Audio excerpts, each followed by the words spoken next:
June 11, 1944, Matt Urban is with the 2nd Battalion, 60th Infantry, close to the war-torn beaches of Normandy, France. The Germans are throwing everything they've got at the Americans. It's chaos, and in the melee, a soldier carrying a bazooka goes down. Urban, who's no stranger to being on the losing end of a battle, picks up the bazooka and walks toward the advancing German tanks. His men can only look on in awe as they watch him walk through the smoke toward those giant machines. He takes 2 of them out, but is soon hit in the leg by shrapnel. Unfazed, he directs orders from a stretcher, moving his men toward the action. His motto: you never turn away from a fight. He would do this kind of thing time and again, walk right into the line of fire, gun blazing, his own blood staining his military fatigues. He suffered tremendously for his bravery, but he almost single-handedly won battles, and he saved countless soldiers' lives. Urban was possibly one of the most courageous soldiers the US has ever produced. He wasn't only insanely valiant, he was also a brilliant tactician.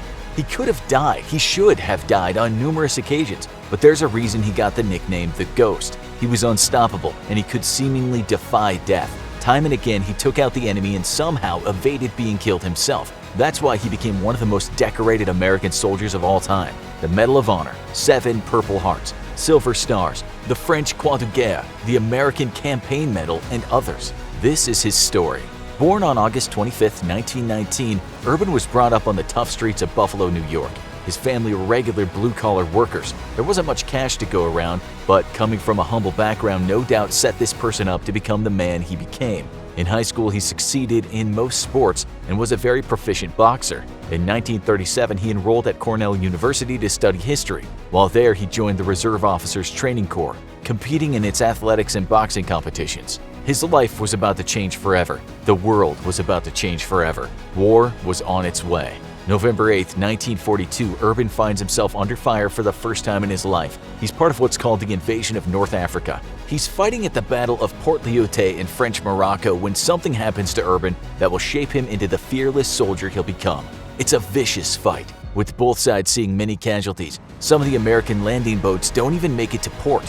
At one point, Urban finds himself in the middle of a battle, guns blazing all around him, smoke filling the air. Suddenly, he's standing in the midst of the chaos, holding the decapitated head of a comrade. He would later say that it was the shock he felt at the moment that motivated him to become a hero. The battle is won, and Urban is sent to Tunisia.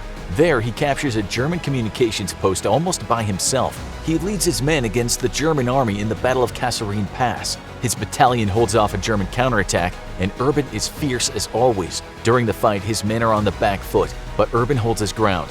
At one point, he grabs a German soldier and kills him with a trench knife. He then takes the dead man's pistol and rushes toward the Germans firing at him. All this doesn't come without injuries. Urban suffers 7 different injuries from shrapnel, but of course he refuses to go back to the US to receive treatment. For his bravery, he later gets 2 Silver Stars, a Bronze Star, and 2 Purple Hearts. This is just the beginning of this man's death-defying actions in the army. He's then sent to Sicily, where he's given an order to take his unit across a mountainous trail so they can outflank German troops. 4,000 troops with their mules make the hazardous journey, and they mount a surprise attack on the Germans. The enemy has no choice but to retreat. Sicily is soon liberated, and Urban can add another Silver Star to his growing collection. Now we come to France and the beaches of Normandy. This is when Urban takes that bazooka and blasts 2 German tanks, saving many lives on the side of the Allies. Just a day later, Urban is hit by shrapnel. This time, it's more serious. His men try to convince him to get help, but as always, the stubborn Urban says he can go on. "'Tis but a scratch," he may or may not have told his men, but that doesn't matter anyway because he's hit again not long after. This time, it's even more serious, and Urban has no choice but to go to England and receive treatment. So there he is, lying in a hospital bed in England, when he gets word that his men are not faring too well in Normandy. What should happen is Urban follows orders and returns to the US. His leg is in a really bad way. It gives him constant pain, and he can't walk without a cane. This doesn't stop him.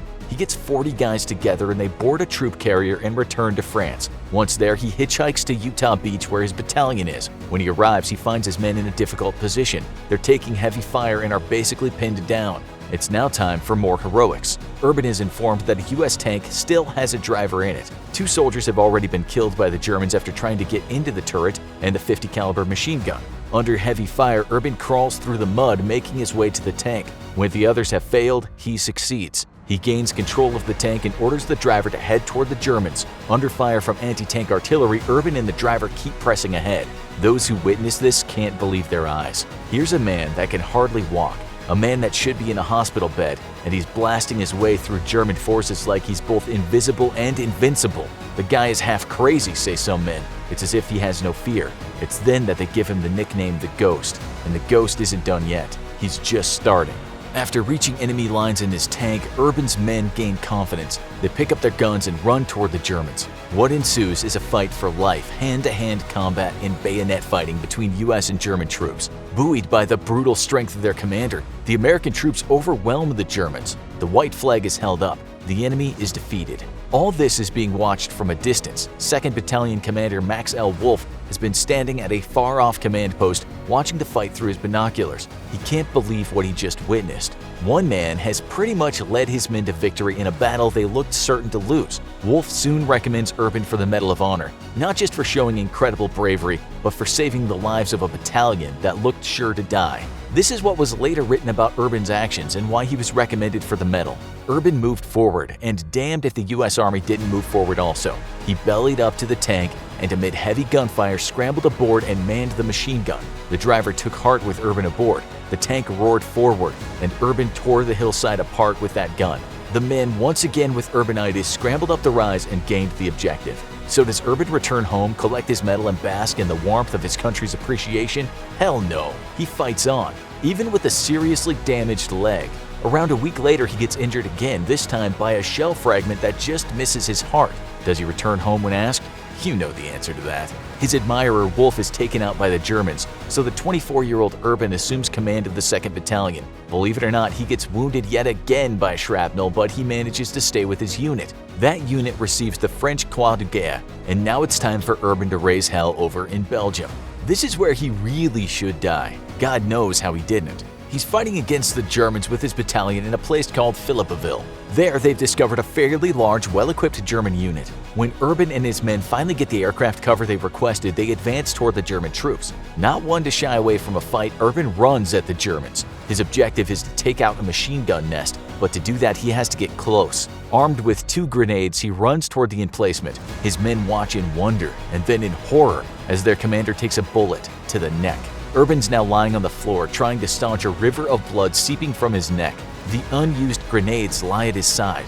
His life force diminishes. Luckily for him, some of his men manage to drag him through the mud and take him to a place of safety. There, they patch him up best they can as bullets rain over their heads. A doctor arrives at the scene. He administers blood to Urban and performs a tracheotomy so he can breathe. Until then, Urban was gurgling blood, looking like his days were numbered.